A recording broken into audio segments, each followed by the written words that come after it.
High noon on Fox, Texas, a 1.5-point dog on the road against Ohio State. You might be surprised to hear that Ohio State's playing a big home game at noon Eastern time. News to me, too. Who could have even imagined and in this the year one, 2025? This one isn't all on Fox, though, because they would have moved it. Supposedly, they would have moved it if both parties agreed to it. Ohio State wanted to. Texas nuked the idea. They're like, nah, correct.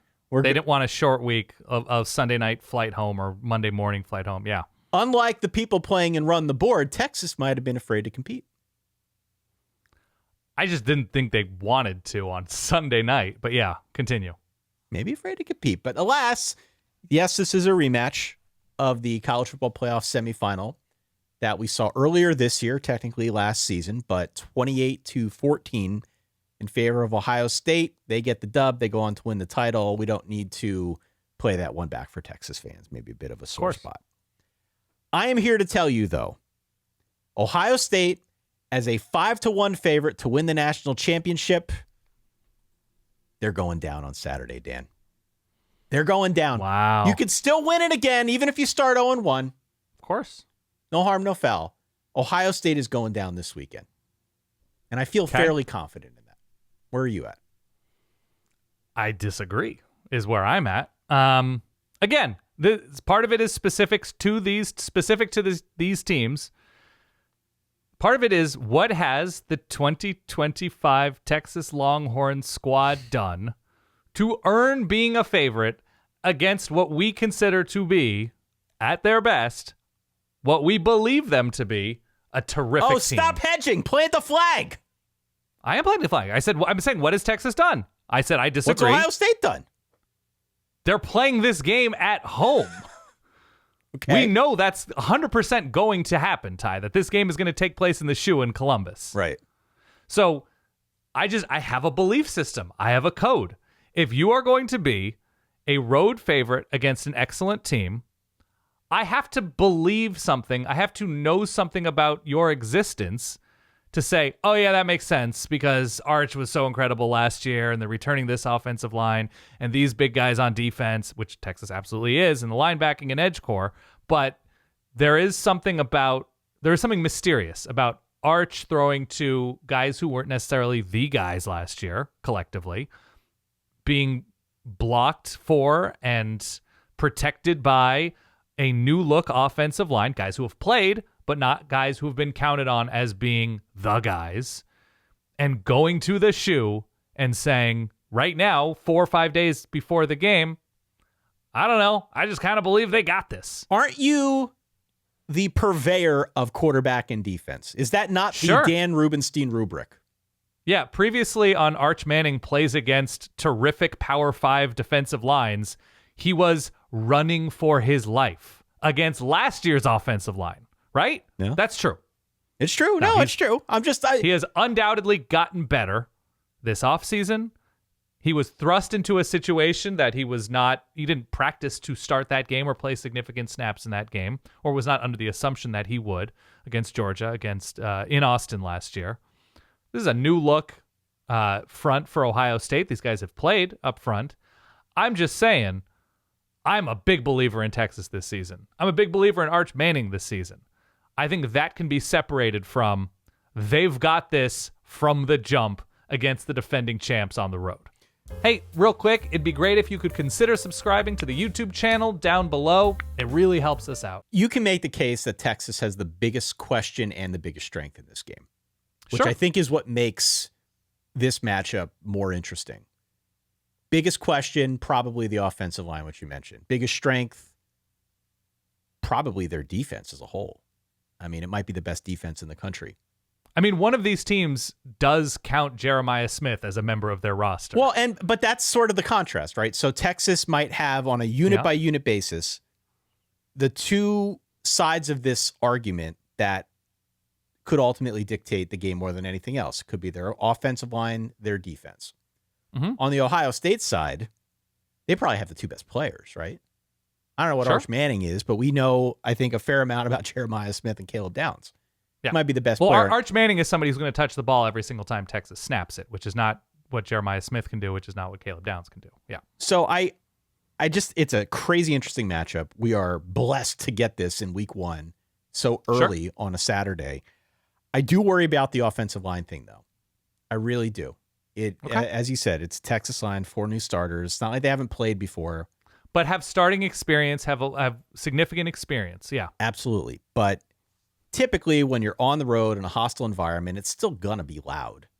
That's when you see some of that newness come out, especially in week 1. This is a loaded roster, elite talent across the board. I know that's true on both sides of this one, but this would not be the first nor the last time where you've got a new line, new cast of characters to some extent going into the shoe and having some trouble figuring it out. They didn't have a ton of success, by the way, running against Ohio State in the playoff last season. Over the course of the last year, Texas as a running entity was probably unheralded. And it's something we should probably talk a little bit more about. I think it's imperative in this game that Trey Wisner, that CJ Baxter get involved, because this is a really tough spot for that line and for Arch Manning. You know, we can't hand wave the fact that this is going to be tough for him too going into this setting. Lest we forget, he is also a brand new full-time starting quarterback. Yeah. So what is that? I think we'll see some like zone read stuff with him because he's definitely more mobile. And maybe his legs, if nothing more, can create some matchups, like just something to pull that Ohio State defense a little bit out of shape. You got to respect it. Yeah. I think we'll see a bunch of the orbit motion stuff that Sark likes to run, again, to try and get this defense out of shape, maybe create some matchups one way or another. But for sure, I think that's a valid concern. What about on the Ohio State side? I'm curious. Oh, yeah. I'm curious what your thoughts are on Ohio State just with their new qualities on offense. Like, I happen to really like Julian Saiyan. Where's my sound? I think we'll see Super Saiyan more often than not this season. I think he's the real deal. He's clearly got an embarrassment of riches out wide with Jeremiah Smith and Carnell Tate and Brandon Innes and Max Clare, even the tight end that they got from Purdue. But it is a challenge for him going up against this Texas secondary, is it not? Of course. And it's how quickly Julian Saiyan has to get the ball out with what should be screaming off the edge for Texas, and how much attention Ohio State up front is going to have to pay to the Texas pass rush, which I assume is going to be significant. Even I do like what Ohio State is rebuilding its offensive line with. Another offensive line that has experience, that stepped in for injury, played in big games last season. So you're not talking about guys who showed up on campus 2 weeks ago. The big thing with me, with Ohio State for me, is it's kind of a Duolingo thing. It's what kind of fluency do they have with two, not new coordinators, but a change at offensive coordinator, because I think it's fair to assume Chip Kelly had a bunch of pretty large fingerprints on this offense. And for better or worse, Jim Knowles had fingerprints on this defense. Obviously, it changed throughout the season and improved throughout the season. So you're talking about an outsider coming in to take over the defense. Is everybody fluent in what Matt Patricia and Ryan Day have collaborated on to establish as the new or the evolved Ohio State defense? Does everybody know where to be? Does everybody know what the calls are? Does everybody know what the signs are? Whatever. And on offense, now it's Brian Hartline once again in this spot with Ryan Day. And are they reverting back to non-Chip Kelly things? Are they adding to Chip Kelly things? Are they maintaining the status quo of what the offense was last year? Well, Howard had much more experience than Julian Saiyan taking over that offense. So it's just a matter to me of like, does everybody understand what's on their wrists if they're wearing wristbands? Does everybody understand what's happening in the meeting room leading up to week 1 against a defense like this? We use the word alignment often. Alignment. You know, and it's a Duolingo thing for me. Not a sponsor, could be. It's always the same question when you've got two new coordinators. And I think especially when you're at a high profile place like Ohio State, I share the same concerns. I mean, we talked about this when we previewed Ohio State as well. I mean, we could debate to what degree Brian Hartline had his fingerprints on the offense the last time he was quote unquote offensive coordinator. Right. But whether it was him, whether it was some collaboration between him and Ryan Day, that offense got 10 points worse than the previous season. Sure. And on the Matt Patricia side, I mean, he takes over for Jim Knowles. Jim Knowles is making a mint now at Penn State. But one of the things that Jim Knowles is best at is making in-game adjustments. This is not to say Matt Patricia hasn't done that. Matt Patricia has also coached at a pretty high level, albeit not in college Detroit football. Lions legend. Detroit Matt Lions Patricia. legend. Okay. But I'm curious to see if there are wrinkles that are part of this game as it evolves. Or is it going to feel like they're sticking to a script and not veering too far from whatever they've installed pregame? Yep.